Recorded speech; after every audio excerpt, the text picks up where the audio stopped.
Hello, I'm Star. I am back this week to talk to you about more bathroom renovating, and today specifically I'm going to hone in on bathroom vanity tops. I'm going to talk to you specifically about two different types of vanity tops, cultured marble and solid surface. But before I dive into those, I want to say two things. First of all, I want to say that if there's any place that you decide to splurge in your bathroom, it should be your vanity top. It gets touched so much by your hands and by your eyes. It's just really front and center, and I think it is the one place that it is hardworking enough that it deserves to be a really good product. Second of all, there are a lot of other surfaces out there that I'm not going to talk about because I don't like them and I don't think you should use them. Concrete, tile, things like that. If you want low maintenance and beautiful, then get what I'm talking to you about today. Okay, the first thing that I'm going to talk to you about is called cultured marble. Cultured marble is a man-made product and it is poured. So it starts out as some kind of a liquid resin and they pour it into a mold. And what that means to you is that your sink and the backsplash that goes up the wall on the back of your vanity top is all one piece. The reason that I have decided to include cultured marble in my talk with you today is because of the price point. It is unbeatable for what you get. The lifespan of a cultured marble top, I'm finding, is usually between 10 to 15 years. At that point, it starts to break down some around the drain. You'll see it start to discolor, and it's because of the hot water. Just over time, hot water hitting it causes it to break down. They're still usable at that point. They're just not real pretty. But up until that point, they generally look pretty good. They're easy to clean. They're easy to find. You can go to your big box store like Lowe's or Home Depot and pull one off the shelf and take it home, as long as you have a real standard size vanity. A 36, a 48, a 60, they'll have them. Now, you get into anything odd, then they're not, and it starts to get expensive, and you need to look at the other option that I'm going to be talking to you about, which is solid surface. So, let me just stay with cultured marble right now. If you go to look at it, there's a few things you need to know. The finish pretty much is what it is. Most all of them have kind of a glossy, shiny finish to them. You can get a matte finish, but it's harder to find. Also, you're probably going to be stuck with 4-inch spread vanity faucets. I will link in my actual blog post about this. I will link to another blog where I talked about vanity faucets, where you can get an 8-inch spread, a 4-inch spread, or a single hole and all that. So I'll explain all that in another post for you. But just know that if you use these, you're going to be using a 4-inch spread faucet, and that's fine. Also know that your splashes, you're going to be stuck with using those splashes because the one on the back is built in. If you need a splash because there's a wall on either the left or right of your vanity, or sometimes both, then you'll get the piece, they have it, that you get to go with it, that you put on there after you've set it. So that's what you need to know about that. The price point's great, they're easy to clean, and so forth. Next, I'm going to talk about solid surface countertops. Okay, so when I talk about solid surface, I am encompassing both man-made product and natural stone. Most of it is natural stone. I'm sorry. There is one subset of the solid surface called quartz, and it is a man-made product. They have taken, in most cases, they've taken real stone and kind of crushed it up. And I'm hoping that they're using like leftover pieces for that, but I don't really know. But I've heard that they take crushed stone and then they put a resin with it, some kind of a magical potion, and then they pour it into great big slabs, and they're 3 centimeters thick typically. And in the last 5 years, or maybe even a little less than 5 years, their technology for how their stone looks when it's finished, after it's been poured and it hardens, has come a long way. Like, they have some things that are really beautiful looking. Like, I would have a hard time telling them from a real stone if it weren't that the slab was so perfect. So when you go look at slabs, if you've got granite or marble, they'll be kind of irregularly shaped for the most part, or you can tell that they've actually been drilled out and quarried, where with quartz, it's real square and perfect. So then I can always tell. But sometimes if it's on a vanity, I have a hard time telling because they feel cool like real stone. Just they're very, very lifelike, and they're supposed to be much more durable. So for that reason, that's a big plus also. So I find them easy to take care of. The price point is not friendly. So they are not cheaper than granite at all. In some cases, they're more expensive than granite. So that's something for you to remember also. Okay, the next thing that is most natural for me to talk about is granite. There are so many granites available. It comes in so many different colors and variations. And when I say variations, I mean the movement in the stone. Some of them are real solid and you don't hardly have any variation. Some of them are real solid and they'll have like little deposits of things that look like glitter. Those are really neat because I love some glitter. Some of them have veining running through them, and some of them have flakes. There is so many options when you go to look at it. They are not all priced the same. Your granite is going to be priced on availability. So if it's a stone that is readily available and there's a lot of it, it's going to be less expensive. They are typically always priced by the alphabet. So A is entry level, B gets a little bit more expensive, C gets a little bit more expensive than that, and then there's D, and then there's E, which is exotic, I understand, and everything beyond that can be all different kinds of prices. It just depends on their availability. Some of the granites that are available, their price points really surprise me. One of them that I love and I use a lot is black pearl. It is a very dense stone. It's readily available. It's typically always an A. It just really looks good. And should be a picture of that in my blog post. So you'll be able to see one actually on a Vanity. Let's see, what else? The other thing I like about granite is that if you're selling your house, it is highly recognizable as a quality product. And so it just elevates your house in the mind of the buyer. It makes them maybe willing to give a little bit more when they see that it has granite in the bathroom. I think that's a big plus.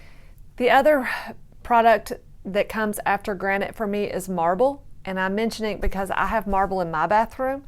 However, I did my bathroom 5 years ago. If I were redoing my bathroom today, I probably would have chosen one of the quartz that they have made to look like marble. I have been very, very careful with my marble. I've treated it very precious, and it has etched a lot. I basically have toothpaste, hand soap, and contact lens solution on my countertop, and it's lost most of its gloss.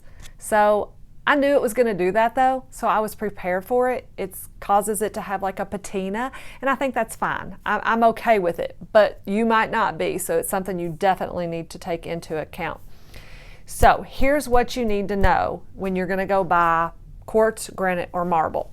You need to have some idea of what you want the finish of it to be, the top. Do you want it to be super polished and glossy, or do you want it to be more of a matte, or do you want something that feels slightly textured?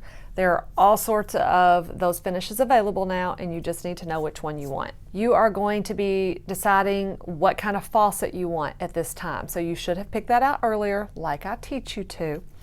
So you're going to need to know if you're going to have a 4-inch spread, an 8-inch spread, or a single hole faucet. They're going to want to know that.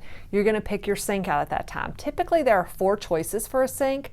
There's porcelain, the white porcelain undermount sinks. They come in oval, a small or a large, and they come in rectangle, a small or a large.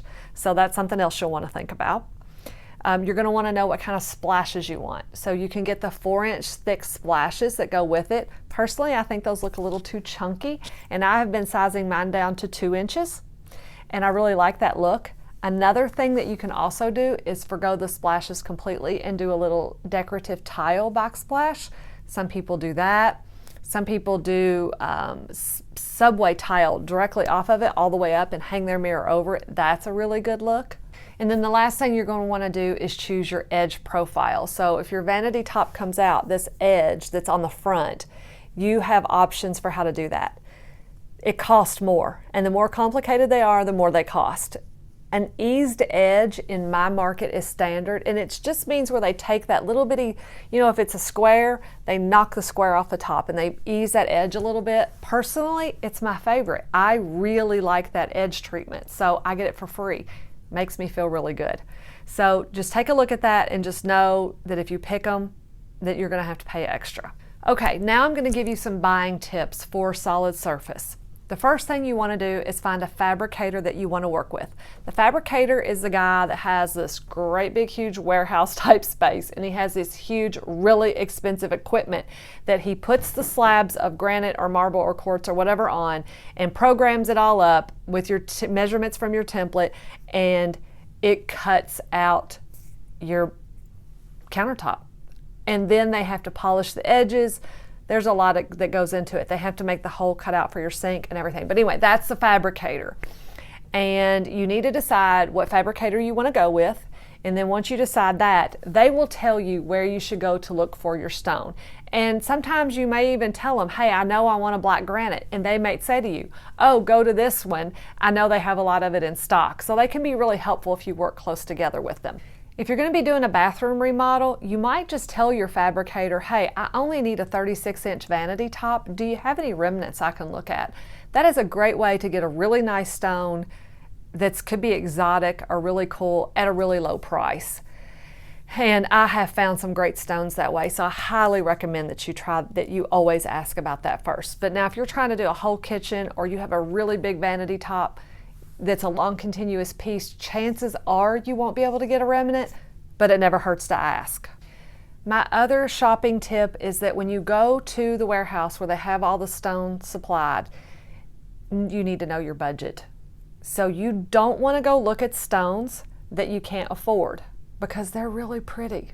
The more expensive they get, the prettier they get. And you're going to fall in love with a stone that you can't afford, and then that hurts your heart. So just know your budget before you go, and if you're an A, when you go in there, say, hey, I can only look at the A stones. They're the only thing that are in my budget, and they'll show you just those.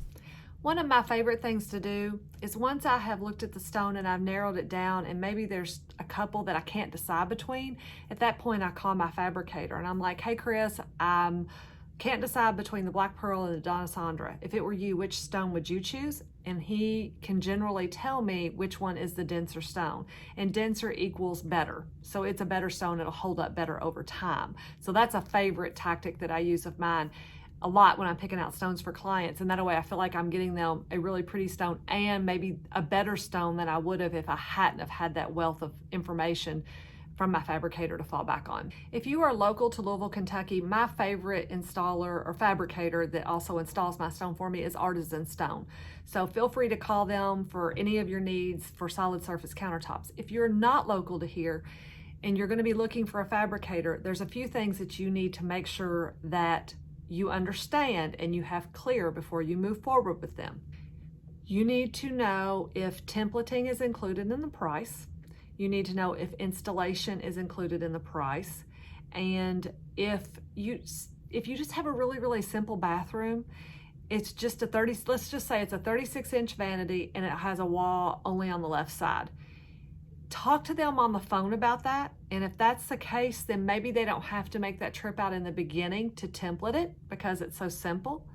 And if they don't have to do that, and also if it's a 36-inch, maybe you can even go get it. I mean, it's really heavy. You need to know that going into it.